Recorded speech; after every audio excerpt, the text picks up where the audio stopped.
या press conference मध्ये मी जान्हवी किल्लेकर तुम्हाला सगळ्यांचं मनापासून स्वागत करते. थँक्यू सो मच गाईज, तुम्ही इतक्या मोठ्या संख्येने इथे आलात. Thanks a lot. पण इथे येणं सोपं नव्हतं नाही का? सोपं होतं का या व्हेन्यू पर्यंत येणं? नाही ना? वाटेत तुम्हाला बरेच अडथळे आले असतील नाही का? बरेच दारं पार करत करत तुम्हाला इथे यावं लागलं असेल. बरोबरच आहे, बिग बॉसचं घर आहे, सोपं कसं असेल नाही का? पण मला असं म्हणायचं की तुम्ही हे सगळं फक्त काही क्षणांपुरतं जगलात, पण बिग बॉस मराठी सीझन 6 चे सगळे कंटेस्टंट हे सगळं 100 दिवस जगणार आहेत. बापरे! कारण हे आहे नवीन वर्ष, नवीन ऊर्जा, नवीन उत्साह आणि नवीन गेम. आणि त्याच्या सोबतच येणार आहे नवीन नवीन चॅलेंजेस. बापरे! मला तर आत्ताच टेन्शन आलंय. ऍक्च्युली मला माझ्या सगळ्या गोष्टी आठवत आहेत, कारण की बिग बॉस खूप जवळचं नातं आहे माझं, तुम्हाला सगळ्यांना माहीतच असेल. सो जर काही चुकलं तर मला माफ करा. आणि या सगळ्यांमध्ये सुरू होतोय बिग बॉस मराठीचा नवीन सीझन, म्हणजेच महाराष्ट्रातला सगळ्यात लोकप्रिय शो बिग बॉस मराठीचा नवीन season, Bigg Boss Marathi season 6.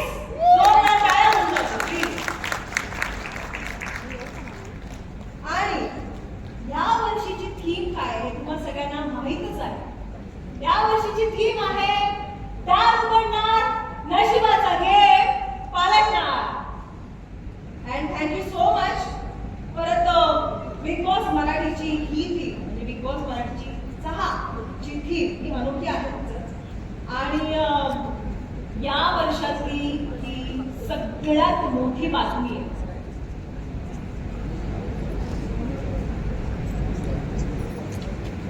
नवीन वर्ष आता सुरू झालंय आणि ह्या वर्षातली ही सगळ्यात मोठी बातमी आहे. सगळ्यात मोठा, महाराष्ट्रातला सगळ्यात मोठा रियालिटी शो येतोय बिग बॉस मराठी सीझन 6. चला तर मग सुरुवात करूया बिग बॉस सीझन 6 च्या या प्रेस कॉन्फरन्सला. Bigg Boss Marathi co powered by दारुमे प्रॉपर्टीज आणि Santoor soap. Special partners MYK, लाइटिक्रेट tile advice, Pitambari dishwash gel, सुनागार गिल सन्स, जेमिनी कुकिंग ऑइल आणि cotton cream. Associate sponsor society.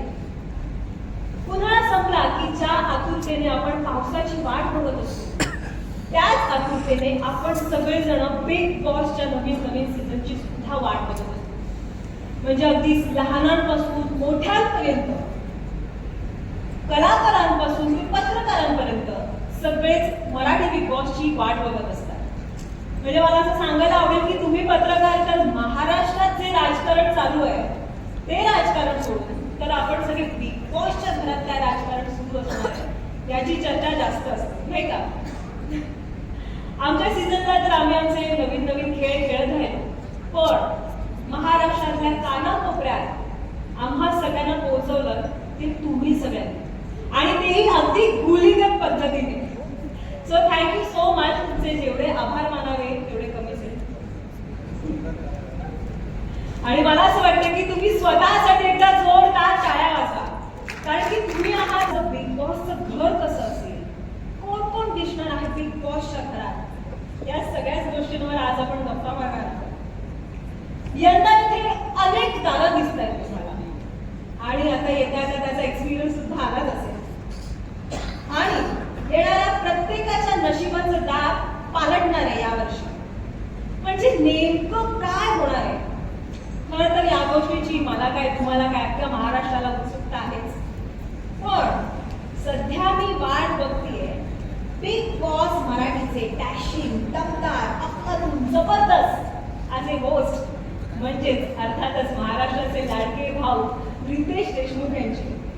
आणि तुम्हाला कळलंच असेल की यंदा आपल्या बिग बॉसच्या घराला शेकडो दारं असणार. अर्थात इथे तुम्हाला सगळी दारं दिसत आहेत, पण आता तुम्हाला काय वाटतंय भाऊ नक्की कोणत्या दारातून आत येतील? Any guesses? म्हणजे मला हे सांगायला आवडेल की एकदा का बिग बॉसच्या घरात सगळे कंटेस्टंट गेले की आपण कसं गेस करत असतो कोण यावर्षी नाही, कोण या आठवड्यात घरात राहणार आहे, कोण या घरातून जाणार आहे, कोण काय करणार आहे, कोण कसं खेळणार आहे वगैरे वगैरे आपण गेस करत असतो नाही का. सो आजही गेस करा की भाऊ नक्की कुठल्या दारातून आत येणार आहे. ओके, कोणाला वाटतंय? ओके, सो बघूया भाऊ या दारातून बाहेर येत आहेत का. Riteish sir, Riteish sir,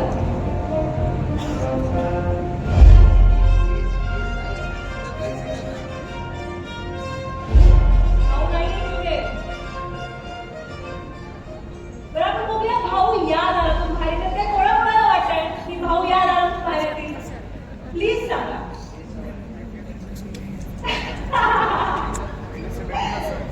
okay, so Riteish sir तुम्ही आहात का?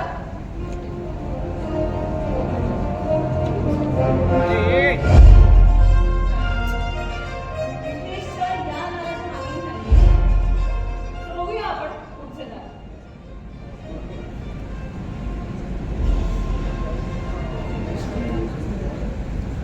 भाऊ तुम्ही इथे तरी आहात का? रितेश सर, भाऊ,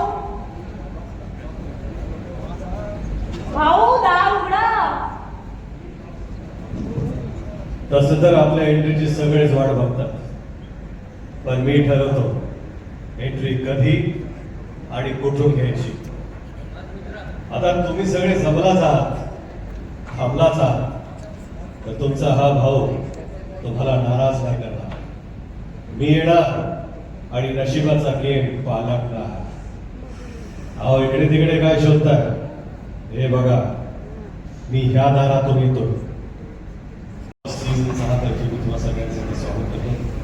जान्हवी, परत एकदा बिग बॉसच्या स्टेजवर भेटून मला फार बरं वाटलं. मलाही सर तुमचं खूप खूप खूप स्वागत आहे. थँक्यू. बापरे, गेल्या वर्षी सर म्हणजे मी प्रत्यक्षात तुमचं प्रेमही अनुभवलंय, तुमचा रागही अनुभवलाय खूप जास्त. सो आजही ना सर सीझन संपलाय तरी शनिवार रविवार आला की असं कधी कधी वाटतं की तुम्ही टीव्हीतून बाहेर याल आणि आता मला ओरडाल, कारण की कौतुकापेक्षा ओरडा जास्त नाही. अहो, त्यात माझा दोष नाही आहे. तुम्ही जे टीव्हीवर करणार तसंच मी वागणार ना. म्हणजे तुम्ही जर असं काही केलं असतं त्याच्यामुळे मला ओरडावं लागलं नसतं तर मी तसा वागलो असतो. हो सर, पण कौतुकही केलंय. कौतुकही भरपूर केलं येस तुमचं. सर, येस सर, खरंच मी खूप मिस करते. आणि परत यायचं तुम्हाला? मला आवडेल. नाही ना, मला खरंच आवडेल, कारण की बिग बॉस हा शो खूप मनापासून म्हणजे मी खूप इमोशनल होते बिग बॉस हे नाव ऐकलं तरी. आणि मला खूप ते दिवस आठवतात, केलेल्या चुका आठवतात आणि तिचं ओरडणं आठवतं. मी खूप मिस करते सर ओव्हरऑल सगळंच सगळंच सगळंच. आणि ॲक्च्युली बिग बॉस हा शो तुम्ही मागच्या वर्षी होस्ट केलात आणि खूप कमालीचा एक्सपिरियन्स होता आणि तेव्हाही खूप धक्के बसले आम्हालाही, कारण की माहीत नव्हतं, कारण की तुमचा हा स्वभाव जगात कोणीही बघितला नव्हता आणि तो जवळून माझा हा स्वभाव मी सुद्धा पाहिजे. अगदीच अगदीच अगदी सर. आणि आता आपण भेटतोच आपण, तर एक सेल्फी घेऊया please. Sure, of course. Yes, mobile please. आणि सर एक अशी सेल्फी घेऊया आपण की ज्या सेल्फीमध्ये सगळे पत्रकार सुद्धा येणार आहेत. Yes sir, mobile. असं मलाच घ्यायचं. हो sir. Right sir. Okay.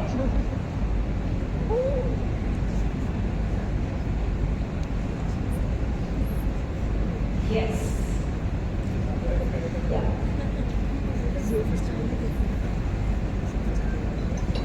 Thank you.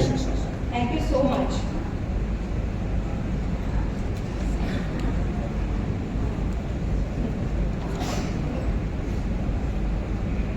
Sir यावर्षी म्हणजे माझ्याप्रमाणे संपूर्ण महाराष्ट्र सगळे पत्रकार सुद्धा उत्सुक असणार आहेत की या वर्षी नक्की नवीन काय असणार आहे, नवीन काय काय गोष्टी होणार आहेत आणि तुम्ही नक्की या वर्षाचं ऍक्च्युली हे बिग बॉसचं नवीन सीझन म्हणजे ह्या वर्षातलं महाराष्ट्राला दिलं गेलेलं सगळ्यात मोठं गिफ्ट आहे. बिग बॉसचं सीझन.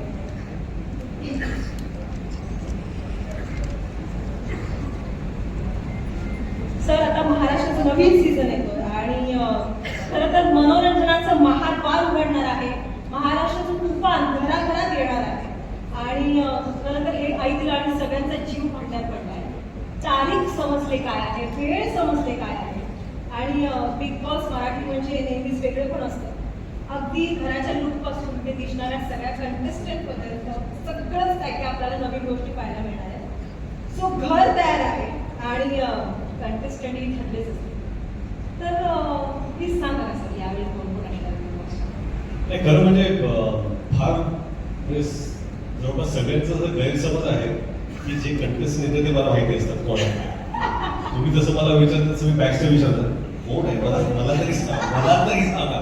तरी पण मला असं वाटतं की ज्या दिवशी कंटेस्टंट घराच्या आत जाते त्या दिवशीच मला कळले आहे. पण मी पण अतिशय तुमच्यावरच उत्सुक आहे हे ओळखून घेण्यासाठी की आज घरात कोण कोण जाणार आहे. कारण ह्या वर्षीचं सीझन खरंच प्रचंड एक्साइटिंग असणार आहे. बिग बॉस मराठी आणि कलर्स ची जी क्रिएटिव्ह टीम आहे त्यांनी भरपूर मेहनत घेतलेली आहे. काहीतरी नक्कीच कुठल्याही लँग्वेजेसमध्ये बिग बॉसच्या ज्यावेळेस भाषेत सीझन होतो जे घडलं नाही ते ह्या सीझनमध्ये घडणार आहे. जसं गेल्या वर्षी सुद्धा मला वाटतं की जेव्हा बिग बॉस सीझन चालू होता मराठी त्यावेळेस माझे कितीतरी हिंदी भाषिक मित्र होते जे बिग बॉस पाहायचे आणि फिल्म इंडस्ट्रीमधले मित्र होते. ते मला फोन करायचे की बाबा एवढं इंटरेस्टिंग सिच्युएशन्समध्ये मराठी सीझन होतोय का, लोकांना कंटेस्टंट घेऊन जात आहे. ते आपल्याला कसं इथं म्हणता येत नाही की दुसऱ्या सीझन पाहतात बिग बॉस बसलेले आहे म्हणून. पण मला वाटतं की एक वेगळी ओळख मराठीने गेल्या वेळेस सोडली होती टी व्हीवरती. त्याच ओळखेला आपण आता अजून थोडं पुढे घेऊन जातो. Sir Bigg Boss Marathi season 6चा त्या प्रोमोचा डायलॉग म्हणजेच गेल्या वर्षी गाजवलाय या वर्षी वाजवणार हा तुमचा डायलॉग सोशल मीडियावर तुफान गाजतोय. खूप साऱ्या रील्स होतात आणि प्रोमोलाही खूप छान प्रतिसाद मिळाला. सो मला असं विचारायचं की ह्या सीझनसाठी नक्की तुम्ही काय तयारी केली आणि इतकी मोठी जबाबदारी पेलता का, नक्की काय भावना आहेत तुमच्याकडे? मी जसं म्हणालो की मी अतिशय एक्सायटेड आहे बिग बॉस सीझन 6 होस्ट करण्यासाठी. आणि गेला सीझन माझा फर्स्ट एक्सपिरियन्स होता. मला खरंच भरपूर आवडला. तो प्रवास हा छान होता. तुम्ही कंटेस्टंट्स तुमच्यामुळे सगळ्यांमुळे. आय एम होपिंग की ह्या वेळेस सुद्धा एक्साइटिंग कंटेस्टंट येतील, एक्साइटिंग गोष्टी घडतील. तयारी तशी मी काहीच केलेली नाही आहे. जसं गेल्या वेळेस आलं तसंच मी येणार आहे. आणि काय की मी रिॲक्टिव्ह पर्सनॅलिटी आहे. बिग बॉसचा जो होस्ट असतो जे आठवडाभर घडलंय त्याच्यावरती तो रिॲक्ट करणार. जोपर्यंत ते ॲक्शन्स घडणार नाही तोपर्यंत होस्ट काहीच रिॲक्ट करू शकतो. म्हणून तयारी तशी काहीच नाही. मला वाटतं की एक्साइटिंग शो होणार आहे आणि त्याच्याच मी पण एक प्रेक्षकच आहे. बिग बॉस होस्ट सुद्धा एक प्रेक्षकच असतो आणि आम्ही पण तुमच्यासारखेच तेही पाहतो, शोज पाहतो. नंतर मला फक्त एवढी संधी मिळते की मी त्यांच्यावर पर्सनली रिॲक्ट करू शकतो. Yes sir. आणि तुम्हाला काय वाटतं जे स्पर्धा खेळणार आहेत त्यांच्या स्ट्रॅटेजीमध्ये काय फरक असेल? म्हणजे आम्ही जसा गेम खेळलो तसंच ते खेळतील का, काय वाटतंय तुम्हाला? नाही, कसं आहे ना की स्पर्धक हा विचार करतात की गेल्या सीझनमध्ये काय चाललंय, काय होणार आहे किंवा कुठल्या गोष्टी केल्यामुळे त्यांना ओरडा मिळाला किंवा कुठल्या गोष्टी केल्यामुळे पब्लिकचा सपोर्ट मिळाला. या सगळ्या गोष्टीचा विचार ते करून येतात. पण त्याच्यापेक्षा जास्त हुशार आमची क्रिएटिव्हिटी. तुम्ही जो जो विचार करून येणार आहात त्याच्यावरती कसं त्यांना म्हणजे कसं आहे की न्यायला ध्यायला ज्याला म्हणतो तसं ते विचार आमची क्रिएटिव्हिटी पण करतात. तुम्ही हेही म्हणाल की चकवा देणार. चकवा नक्कीच देणार. आणि प्रत्येक स्टेपला, प्रत्येक एपिसोडला, प्रत्येक दिवशी काहीतरी नवीन घडणार आहे. जसं ह्या स्टेजवरती तुम्ही पाहताच की एवढी दारं आहेत, याच्यापेक्षा कितीतरी जास्त दारं घरी असणार आहेत. प्रत्येक दारापाठीमागं काहीतरी गोष्ट घडेल आणि ती गोष्ट तुम्हाला जेव्हा तुम्ही शोमध्ये याल त्यावेळेसच ती कळेल. नक्कीच चकवा देऊन महाराष्ट्राचा तकवा नक्कीच घालवणार आहे हा शो, एवढं तरी नक्कीच. बरं, यंदाच्या घरात ना खूप रहस्यमयी दारं आहेत. आता आपण स्टेजवर पण पाहतोय.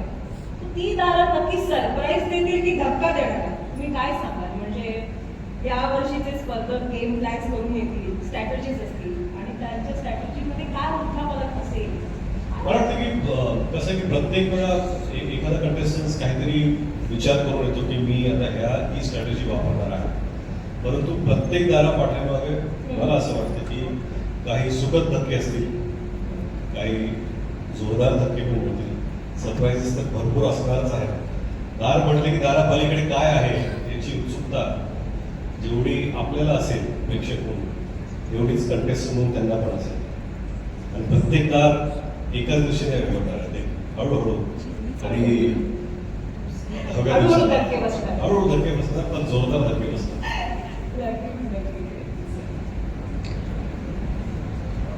आणि त्या धक्क्यांवर तुमचा कसा रुबाब दिसणार आहे? तुम्ही मागच्या वेळेपेक्षा अजून जास्त चिडणार आहात की काय होणार? माझं चिडणं काय करणार आहात? माझं चिडणं तुमच्यावर अवलंबून आहे. मला वाटतं कंटेस्टंट जसे बिहेव करतील तसं मला डिरेक्ट करावं लागेल. आणि काय की होस्ट म्हणजे तुम्ही कंटेस्टंटच्या जीवनात जास्त इन्व्हॉल्व होऊ शकतो, कारण की त्यांचा तो प्रवास त्यांचा असतो. तो प्रवास होस्ट म्हणून तुमचा नसतो. आणि मला वाटतं की करेक्टिव्ह मेजर्स, थोडंफार गायडन्स आणि एकच कम्युनिकेशन आहे कंटेस्टंटमध्ये होस्टमध्ये. त्यामुळे बाहेर काय चालू आहे त्यावेळेस त्याची सगळी माहिती आम्हाला असते. आणि काय की आज फक्त टी व्हीवरचे प्रेक्षक नव्हे तर सोशल मीडियावरती एवढ्या प्रतिक्रिया येतात लोकांची. प्रत्येकाचा एक वेगळा अनुभव असतो. प्रत्येकाला वाटतं की नाही होस्टनी हा प्रश्न विचारला पाहिजे का, ही बरोबर होती का, हा बरोबर होता, हा चुकीचा वागला का, ह्या चुकीच्या वागल्या नाही. आणि ह्या सगळ्या गोष्टी अॅनलाइज करून मला वाटतं की एक शोची एक दिशा असते, ती घेऊन पुढे जाण्याचं काम होस्ट असतं. आणि ते आमची क्रिएटिव्ह टीम आणि आम्ही बसून ठरवतो.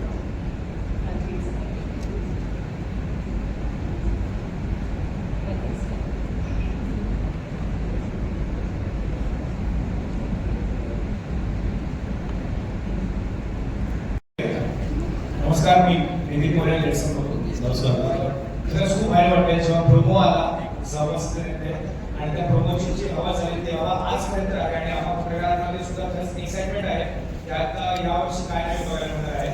मला गेल्या वर्षीशी निगडीत प्रश्न मला विचारायला आवडेल की जेव्हा घरामध्ये वादळ होतात किंवा घरामध्ये जेव्हा कोणत्याही कारणावरून भांडण वगैरे होतात तेव्हा त्या घराचं वातावरण बिघडतच. पण कधी कधी त्या शोचे होस्ट म्हणून तुम्ही होतात आणि तुमचं सुद्धा कधी कधी पारा चढतो. तर या सगळ्या गोष्टीला या वर्षी जर असं काही घडलं तर रितेश देशमुख कशा पद्धतीने हँडल करतो? काय ना की काही काही रिॲक्शन्स इम्पल्सिव्ह असतात. असा विचार करू शकत नाही आपण की प्रत्येक वेळा पारा चढणार आहे. त्या आठवड्यात काय घडलंय, नेमकी त्याचं कसं रिॲक्शन झालं. आणि काही काही गोष्टी खरं म्हणजे मला पर्सनली न घेता मला असं वाटतं की महाराष्ट्राच्या पर्स्पेक्टिव्हमधून मी घेतो. आमची टीम सुद्धा तसं विचार करते की लोक काय विचार करतात, लोकांचे काय प्रश्न असतात. असं नेहमी असू शकत नाही की हे सगळे प्रश्न माझे स्वतःचे आहेत. पण बऱ्याच वेळा असं असतं की त्यावेळेस महाराष्ट्र काय विचार करतोय, रिॲक्शन्स काय येत आहे आणि काय प्रश्न विचारले पाहिजेत. पण नेहमीच असं होत नाही. कधी कधी इम्प्रॉम्प्टू माझ्या मनातल्या काही गोष्टी असतील त्या सुद्धा त्यावेळेस निघतात तिथे. आणि त्या काही म्हणजे सुखद असतील, काही रागात पण असू शकतात. पण ते मी आता असं सांगू शकणार नाही की मी कसं रिॲक्ट करेन, कारण की त्यावेळेस पण मी प्लॅन करून गेलो होतो. ह्या सीझनमध्ये सुद्धा मी प्लॅन करून जाणार नाही. थँक्यू. अजून एक प्रश्न आहे सर. जी. गेल्या वर्षी काही स्पर्धकांनी आपल्या स्वतःचं नाव व्हावं किंवा टीव्हीवर आपण दिसावं म्हणून त्यांच्यापेक्षा सिनियर कलाकारांना किंवा त्यांच्यापेक्षा सिनियर कंटेस्टंटला त्याचा अपमान सुद्धा केला. पण या सगळ्या सिच्युएशन जर या वर्षी सुद्धा अशी घडली किंवा अशा एखाद्या काही प्रसंग आला की ज्याच्यामुळे खूपच विचित्र आम्हाला बघायला वाटतं किंवा टीव्हीवर दिसेल, तर या गोष्टीकडे रितेश होस्ट म्हणून कशा पद्धतीने?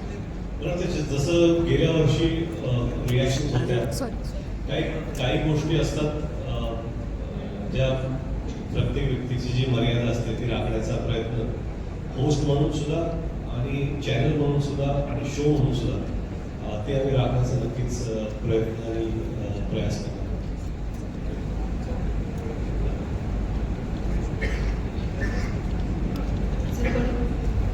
सर, वृषाली कांबळे सेलिब्रिटी कट्टामधून तुम्हाला जर बिग बॉस मराठीच्या घरामध्ये एक आठवड्या राहायची संधी मिळाली तर तुमचा गेम प्लॅन कसा असणार आहे? आणि अजून एक प्रश्न आहे, बिग बॉस सीझन 6 मध्ये कंटेस्टंटसाठी शॉकिंग फॅक्टर कोणता असणार आहे? शॉकिंग फॅक्टरचं मी आत्ता सांगितलं तर ते कंटेस्टंट प्रिपेअर होऊन जाते. म्हणून तो शॉकिंग फॅक्टर जो आहे तो त्या आठवड्यात त्यावेळेसच तुम्हाला कळेल. आणि शॉकिंग फॅक्टर्स नक्कीच आहेत. आणि तुमचा पहिला प्रश्न होता की बिग बॉसमध्ये जर एक आठवडा मला राहायची संधी मिळाली संधी तर तुमचा गेम प्लॅन कसा असणार आहे? तो होस्ट बघून मी ठरवेन.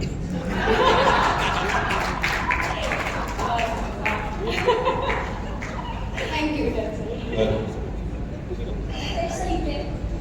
भाग्यश्री महाराष्ट्र टाइम्स ऑनलाईन कडून सध्या निवडणूक आणि राजकारणाचं वारे आहेत आपल्या इथे, तर कोणत्या नेत्याला बिग बॉस मराठीचं तिकीट मिळालं काय यावर्षी? हो किंवा नाही? ज्यांना पार्टीचे तिकीट मिळालेले आहेत त्यांना होते नाही. बिग बॉसच्या वेळेस तुम्हाला मिळालं का? हो की नाही? मी आत्ताच तुम्हाला सांगितलं की मला अजून त्याची माहिती नाही.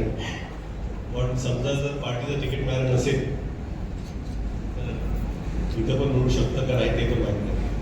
हे सर जास्त कठीण आहे. इथलं तिकीट मिळवणं जास्त कठीण आहे. Thank you sir. थँक्यू.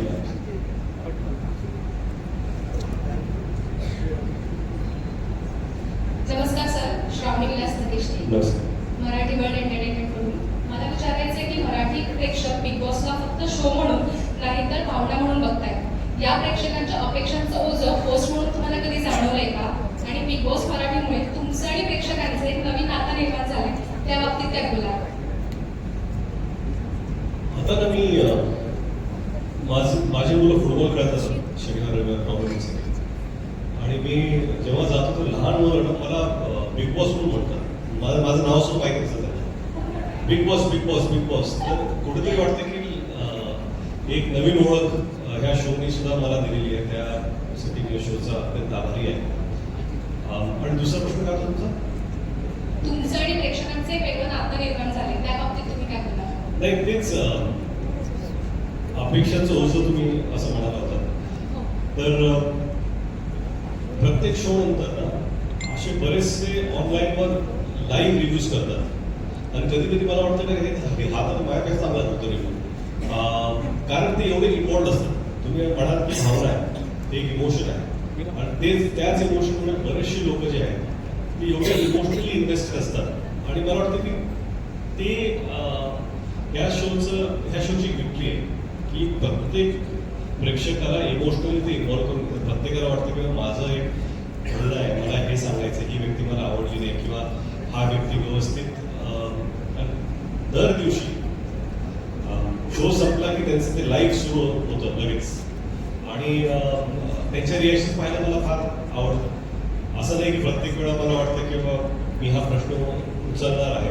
परंतु बऱ्याच वेळा गेल्या वर्षी असं झालेलं आहे की काही त्यांचे जे पॉईंट्स मला वाटतं ते इम्पॉर्टंट आहेत ते आम्ही इन्कॉर्पोरेट केलेले आहेत. तर आमच्या शोमध्ये आम्ही जे आहे फक्त आम्हाला जे सांगायचं त्याचाच विचार करत नाही, परंतु प्रेक्षकांना काय म्हणायचं आहे, त्यांचे काय मुद्दे आहेत ते पण कधी कधी आम्ही मांडण्याचा प्रयत्न करतो. नमस्कार मित्र सर, प्रेरणा सकाळ डिजिटल साम टीव्हीमध्ये. रोबो बघून उत्सुकता अर्थात वाढली आम्हा सगळ्यांची आणि बिग बॉस सगळ्यांचा जिव्हाळ्याचा विषय त्यामुळे उत्सुक आहोत हा सीझन देखील बघण्यासाठी. माझं म्हणणं आहे की तुम्ही आणि सलमान भाऊ जेव्हा तेव्हा एकत्र येतात संपूर्ण महाराष्ट्राला वेळ लावतात, यंदाच्या सीझनमध्ये सलमान भाऊ येण्याची शक्यता आहे की तुम्ही त्यांना घेऊन येणार? ते आले तर चांगलंच आहे आणि ते येतील अशी अपेक्षाही आहे. पण मला असं वाटतं की सलमान भाऊने त्यांचा सीझन पूर्ण केलेला आहे आणि या सीझनची सुरुवात सुद्धा त्यांच्या शोच्या फिनालेमध्ये झालेली आहे. म्हणून त्यांचा पाठिंबा, साथ, प्रेम, आशीर्वाद हे नेहमीच माझ्याबरोबर आणि बिग बॉस सीझन बरोबर असणार.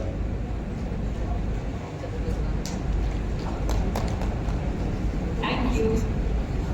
अजून कोणाला काही प्रश्न आहेत का?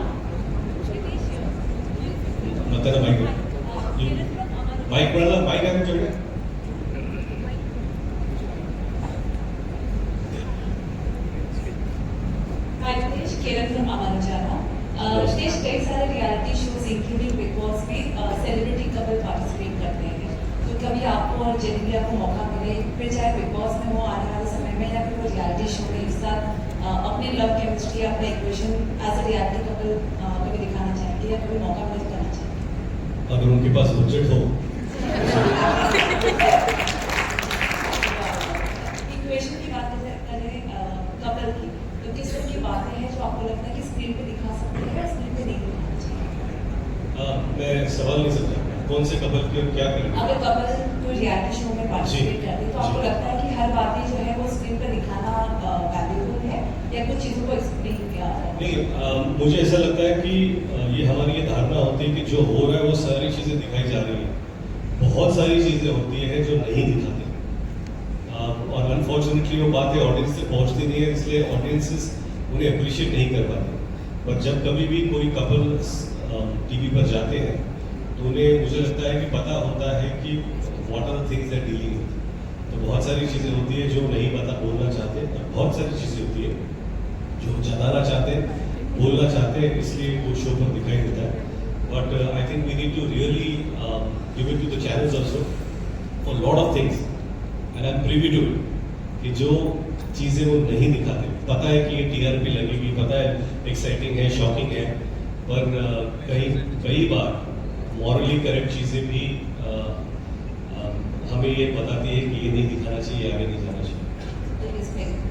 Absolutely. हमें लगता है कि चैनल शायद पर्सनल चीज़ों के बारे में रिस्पेक्ट नहीं करती है और एक्सप्लॉइट करना चाहते, ऐसा नहीं होता। बहुत सारी चीज़ें हैं जब आपको पता चली मिलेगा कि ये हुआ था, ये दिखाया नहीं। हाँ, लेकिन कभी कभी it's not only about contestants, I think the channel and the show also thinks about the families back home, माता पिता भाई बहन, ये सिर्फ कपल जब आते हैं तो उनकी बात नहीं होती, तो मुझे लगता है दोनों के परिवारों की बातें होती है। तो we really look into how this is going to affect the families, it's not only about those two people. उनके बच्चे होंगे जो स्कूल में जाएंगे तो क्या होगा, ये सारी रिस्पॉन्सिबिलिटी लेकर ये शो चलता है, सिर्फ इसलिए नहीं चलता कि कोई भी शॉपिंग चीज़ें दिखानी है टीआरपी के लिए। थँक्यू सो मच, तुम्ही सगळे इथे आलात आणि मला असं वाटतं की आपल्या सगळ्या